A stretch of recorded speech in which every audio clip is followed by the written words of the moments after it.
Hey, what's going on, Roadcraft fans? It's finally happening. Those features we've been asking for, they're on the test server right now. And I've got the first look.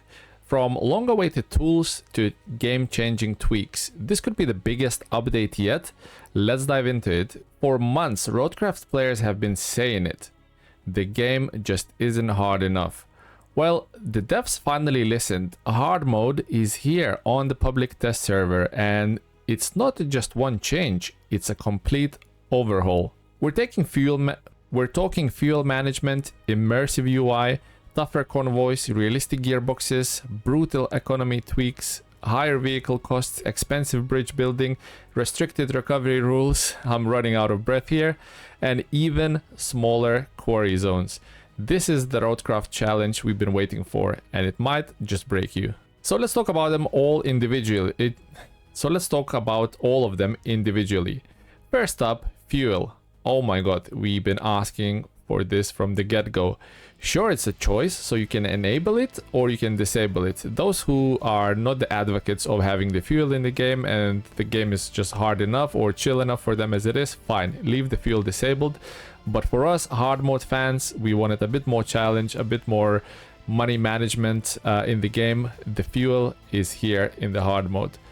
So we now have fuel that we need to manage individually for each vehicle. Unfortunately, we don't have the fuel consumption shown in the numbers yet. We only have these little chevrons to indicate whether the fuel usage is low, medium or high. We also have our first vehicle that can carry fuel in the form of Wayfarer. It will be interesting to see how it all works, and some maps don't have fuel stations, so you'll have to rely on the Wayfarer. Next big thing is gearboxes. Finally, we have gearboxes that we can manually shift. The controls are not the same like they are in SnowRunner, but it's, you know, the step in the right direction. We don't have the low minus, the low plus, we only have the low gear or the high gear, neutral, reverse, you know the drill. I will report on that more when tested fully, but you know, I can confirm that you cannot move away from the standstill in the high gear. And the low gear works as intended for, you know, mud crawling or you know, if you want to undertake some difficult scouting, the low gear is just perfect. It will be interesting to see upon further testing, but I can already tell the difference that it makes in the off-road capabilities. Next thing, realistic convoys. Convoys dynamically deform the terrain over time, making the routes maintenance an ongoing challenge.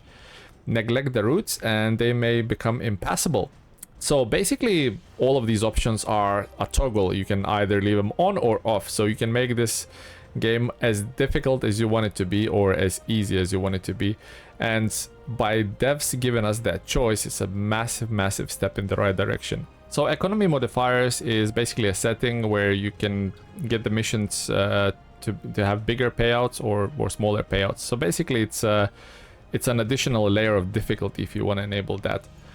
Also, there's bridge building costs. So the bridge could be more expensive to build, and not only for materials, it would actually cost money to build those bridges. So you will have to think twice where you build those bridges and do you really need them. Then there's recovery rules.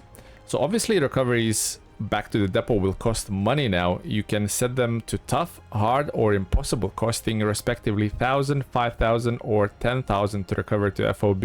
The three hardest settings also disables the recovery to the maintenance vehicle. Next thing up is the quarry zone sizes. The smaller quarry zones is definitely going to make the game more difficult and more grindy, but it will make the mobile quarry a must for a hard mode. And last but not least, vehicle costs. So you can make your vehicles more expensive. You can set that mode to easy, normal, tougher or hard. Easy mode requires no unlocks. You can just buy vehicles whenever you want them. Normal is as it is right now. The tough, in the tough mode, the vehicles will cost twice as much, or if you set it on hard, the vehicles will cost 4 times as much as they do now. So these difficulty settings basically are so much welcome into the game. You can make this game absolutely brutal hard if you want it to be. But obviously the standouts from all this list is the fuel and the gearbox. We've been asking for this setting for such a long time, and Actually, they made a good call of making it a toggle. So before you start your playthrough, you can either toggle the fuel or the gearbox on or off. So if you're fine with the gearbox as it is now, leave it, leave it off and don't worry about it. But for the developers to give us that option is absolutely welcome. They also added 7 new vehicles. Well, that's a bit of a controversial one, so I wouldn't say they're all new vehicles, and let's be honest, most of them gonna be in the rebuild expansion, right? Whoever bought the rebuild edition. So don't count on all of them being free, but absolutely a truck like Wayfarer fuel truck, that's gonna be, I'm sure, free for everyone, because everybody's gonna need a fuel vehicle in their hard mode. But let's run through this list really quickly. So Armiger Thunder Expedition, so that's basically a Land Rover Defender, just a really cool looking one. They also have Mule T1 Trailblazer. By testing this vehicle, I can briefly tested it. I can only tell it's a little bit more stable on its wheels, but capability seems on par with Mule T1. But it does look great. I have to admit, those chunky tires do look cool on this truck. Then you have the Tega 6455B, a bridge layer. So this bridge layer is one of the 2 that's been added, and it's a 6-meter bridge that it can deploy.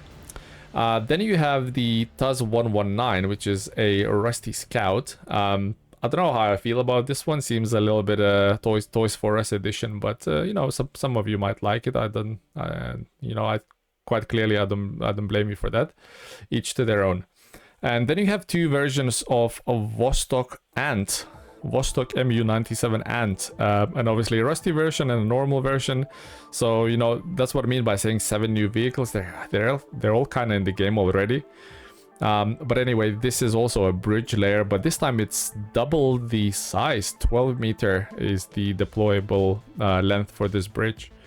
So that's pretty cool, and I'm sure it's going to be very nice to use. For those who don't want to build bridges, it's definitely a nice choice in a game to have, right?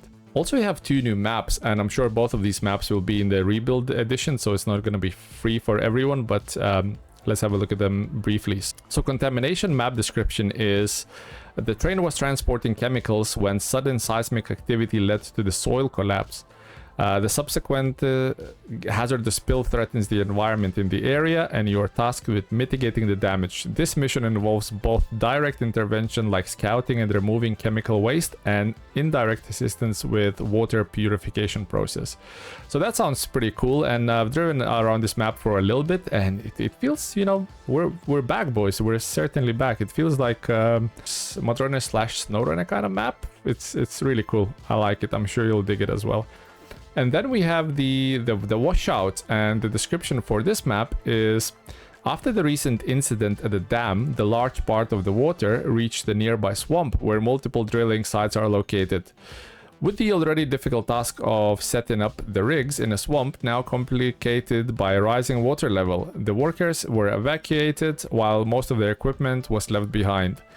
Our job is to recover the most sensitive gear and contain the flooding of the construction sites. I haven't driven in this map too much, but it also seems like they introduce a few new locations and points of interest. It's not just a copy paste of the same copy paste of the same resources.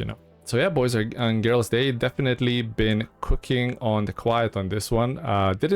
We definitely expected the fuel to be launched into the game, but I didn't see the gearboxes coming so early.